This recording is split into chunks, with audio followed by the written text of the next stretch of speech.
وإنا فوقهم قاهرون. Dan di dalam sistem yang dipakai juga oleh Firaun yang menggunakan cara untuk menunjukkan kehebatannya, sifat dendamnya untuk melakukan atau menghukumkan dengan batil ataupun dengan kezaliman kepada orang-orang yang dipimpinnya. Media Firaun mengatakan sebagaimana direkamkan oleh Allah di dalam Al-Qur'anul Karim, aku akan membunuh anak-anak mereka, aku akan membunuh kaum lelaki mereka, dan kami akan biarkan kaum wanita mereka hidup. Sesungguhnya kami, yakni Fir'aun dan tenteranya adalah orang-orang yang kuat. وفي عالمية احتكار الثقافة وسلب خصائص الناس وميزتهم وحريتهم، قال تعالى: قال فرعون ما أريكم إلا ما أرى، ما أريكم إلا ما أرى وما أهديكم إلا سبيل الرشاد. يعني اخضعوا كلكم لرأيي ولثقافتي ولما أملي عليكم. Dan di dalam cara untuk memonopoli ataupun memaksa kepada orang lain untuk menerima sistem yang dipakainya dan mencabut kebebasan daripada manusia, tidak memberikan kebebasan kepada manusia. Allah menceritakan kepada sistem itu yang juga dilakukan oleh Firaun. Allah menjelaskan di dalam Al-Quran perkataan daripada Firaun, aku akan menghukumkan apa saja yang aku lihat itu adalah benar untuk aku tekankan dan ataupun aku hukumkan, dan itu adalah merupakan jalan yang benar. Kata Firaun dengan bersandarkan kepada hukum yang dipandang oleh Firaun adalah hukum itu adalah yang patut untuk diberikan kepada rakyatnya. فالمتحدثون اليوم في زماننا عن العولمة إلى أي النوعين من العالمية هذه يدعوننا؟ Orang-orang yang pada hari ini memperbincangkan tentang globalisasi, daripada yang mana satukah mereka menggunakan sistem daripada apa yang telah dijelaskan sebentar tadi? إن دعوا إلى عالمية العدل والرحمة والإنصاف والثقافة الحرة بلا إكراه ولا إجبار، فلقد دعا إلى ذلك كله سيدنا رسول الله محمد، ونحن في ذلك نتبعه.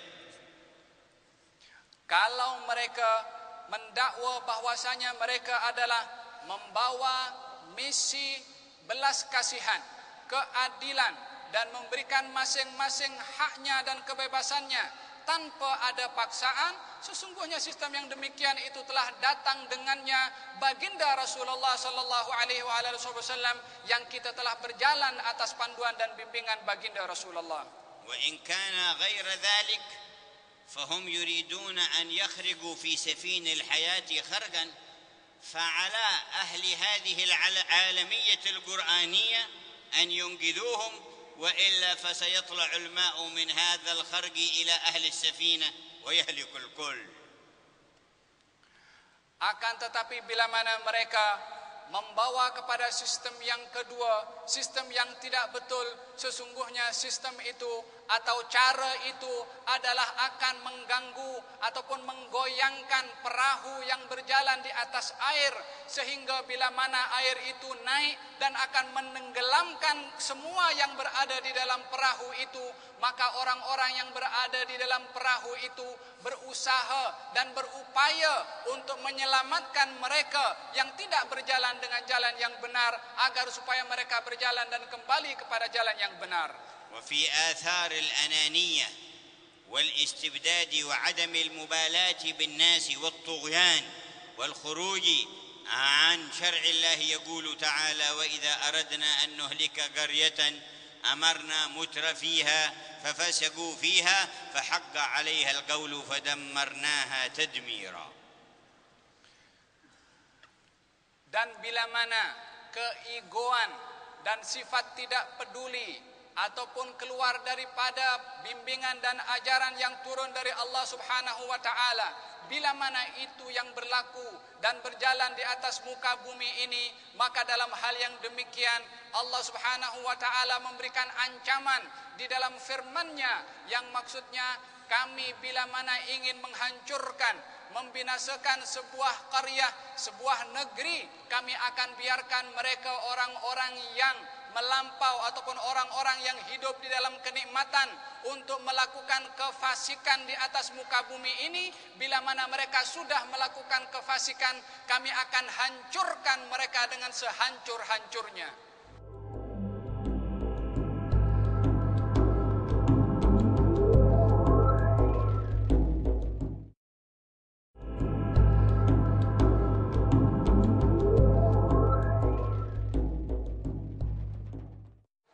إن الكون بما فيه مائدة مبسوطة من المكون يستخدمها المؤمن ويستخدم لها الكافر.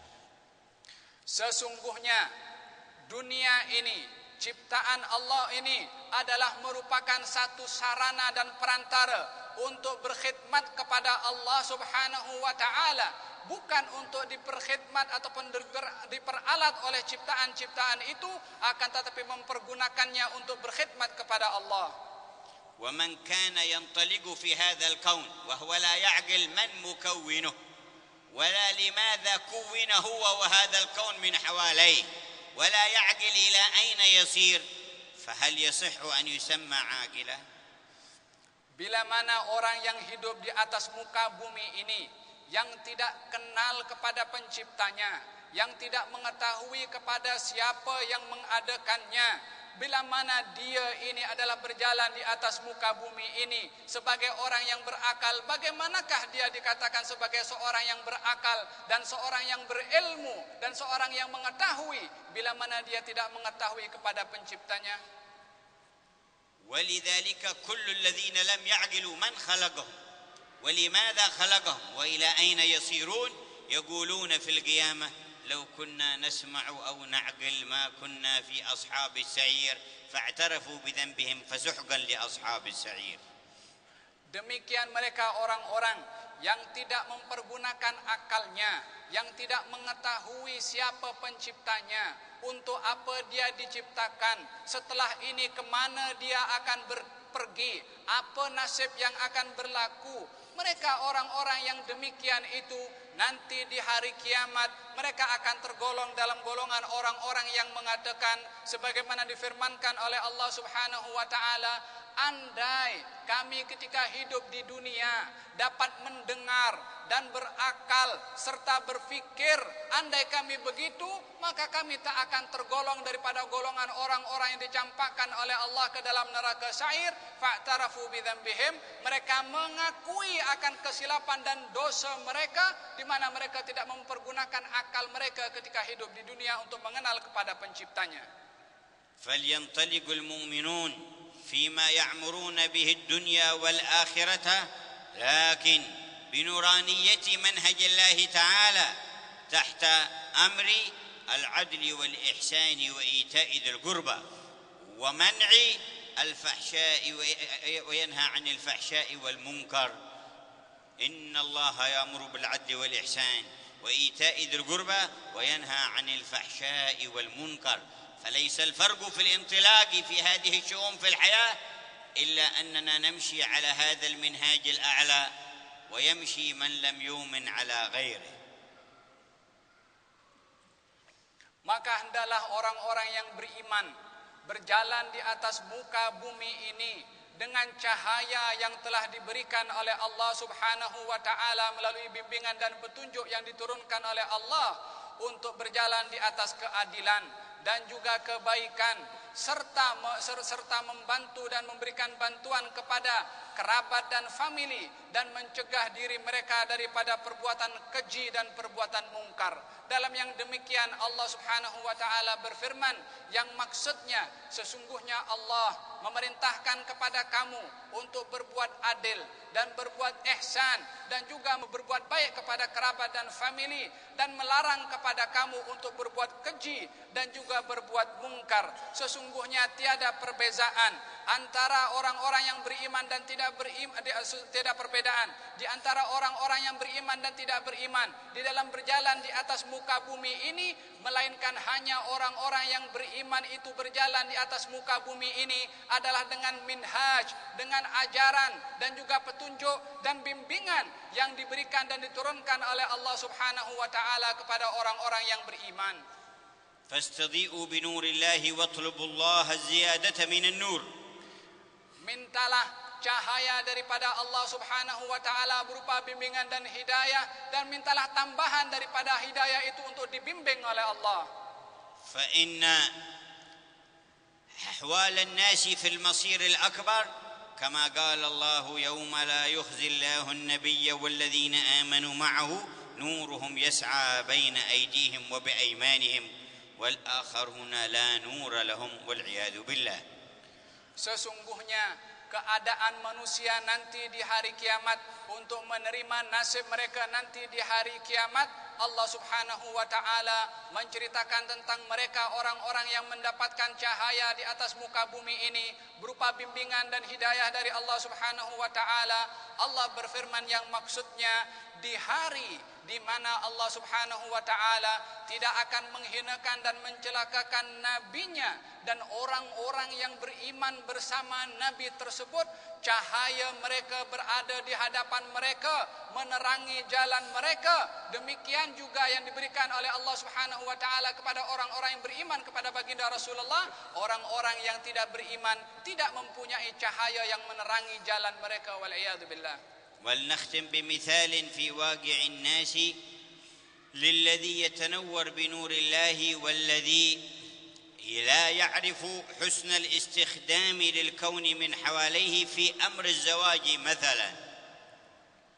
Marilah kita pada malam hari ini mengakhirkan ceramah pada hari ini dengan mengambil satu permisalan dan realiti yang berlaku di atas muka bumi ini daripada segolongan manusia yang berjalan dengan cahaya dan bimbingan dari Allah, dan golongan orang-orang yang tidak mempergunakan cahaya itu, contohnya di dalam masalah perkahwinan. وذكرنا أمر الزواج أننا في شهر صفر وهو الذي زوج فيه رسول الله ابنته الزهراء على سيدنا علي.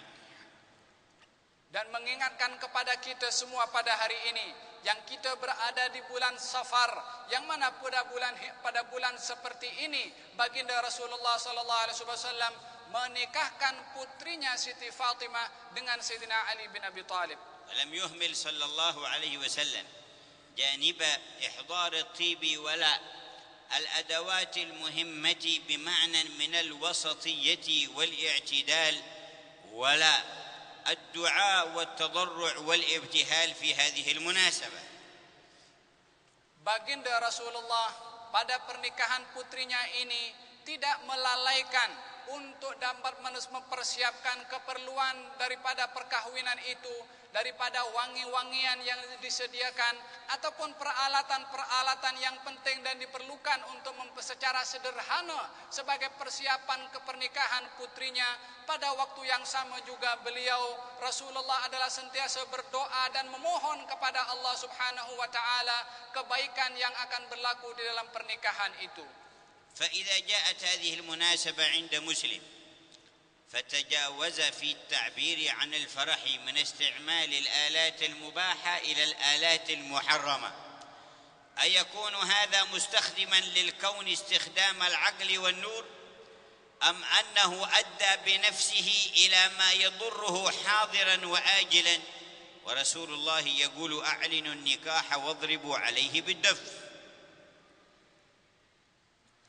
Bila mana acara perkahwinan di zaman kita sekarang ini yang dilakukan oleh seorang muslim yang terkadang melampaui batas di dalam menunjukkan kegembiraan ketika melakukan perayaan perkahwinan ini, yang asalnya dan dasarnya diperbenarkan untuk mempergunakan alat-alat yang dihalalkan oleh Allah, akan tetapi dia meninggalkan yang halal dan menggunakan yang diharamkan oleh Allah, mempergunakan akalnya untuk tidak taat dan patuh kepada cahaya dan hidayah yang diturunkan oleh Allah, dan mempergunakan perkara yang mendatangkan dan menggunakan akalnya dengan menggunakan perkara yang mendatangkan mudarat, yakni dengan meninggalkan yang halal dan melakukan yang haram.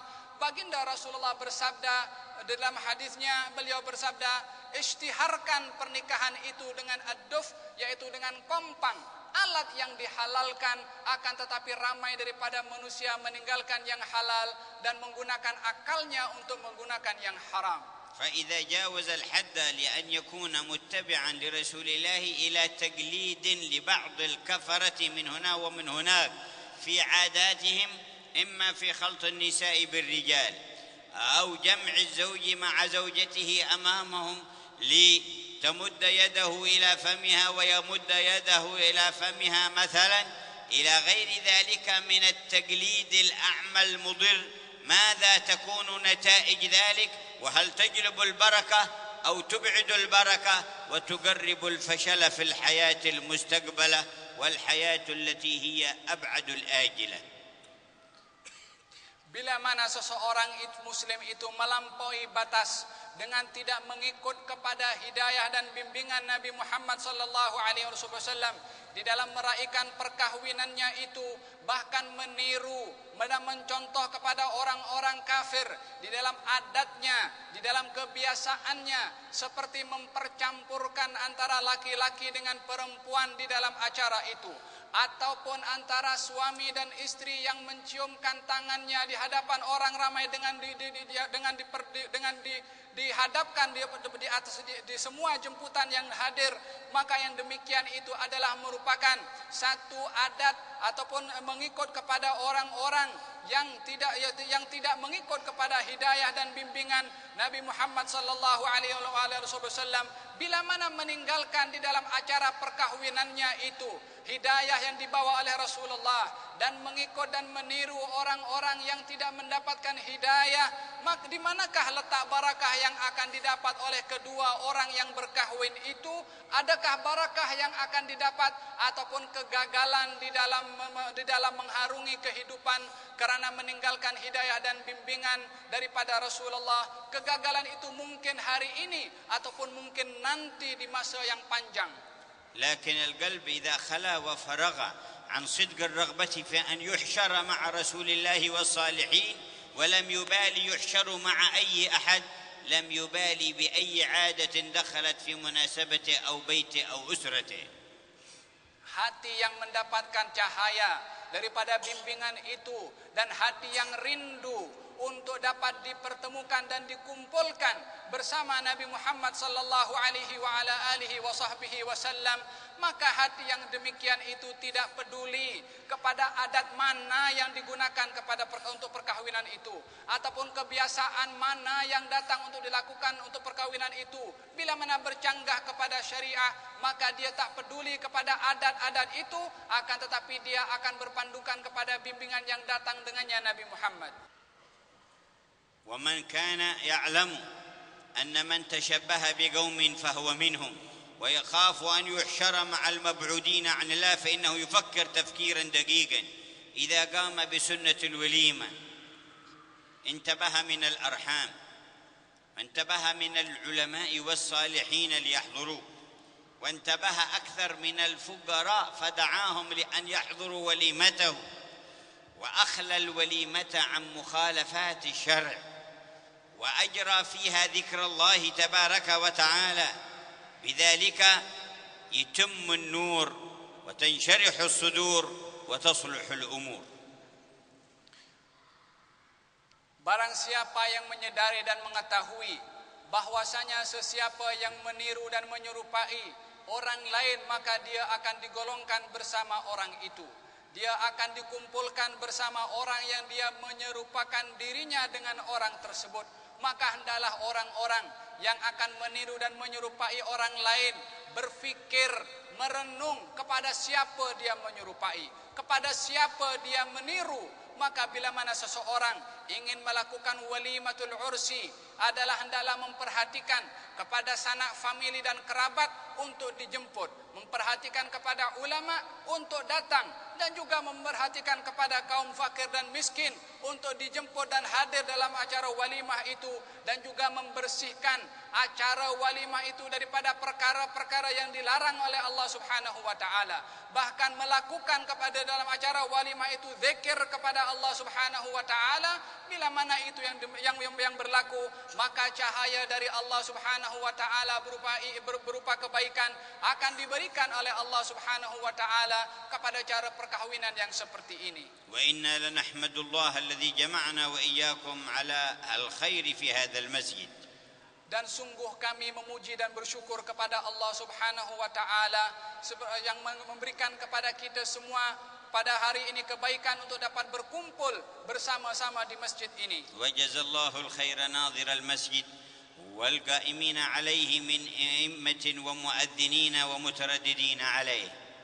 Semoga Allah Subhanahu wa taala memberikan ganjaran kepada nazir masjid ini dan juga imam-imam yang bertugas dan seluruh ahli jawatan kuasanya dan para muadzin-muadzin yang bertugas di sini dan semua orang yang sentiasa datang ke masjid ini. Wallahu yumidduhum bit-tawfiq wal-inayati wa husn an-nazar. Mudah-mudahan Allah Subhanahu wa taala memberikan kepada mereka kebaikan dan bantuan serta pemeliharaan dari Allah. وظننا فيه تعالى أنه ما جمعنا إلا لينورنا. Dan kami berbaik sangka kepada Allah Subhanahu wa taala bahwasanya Allah tidak mengumpulkan kita semua di tempat ini melainkan akan memberikan cahaya kepada kita semua. وليجود علينا بمغفرته. Dan memberikan kepada kita semua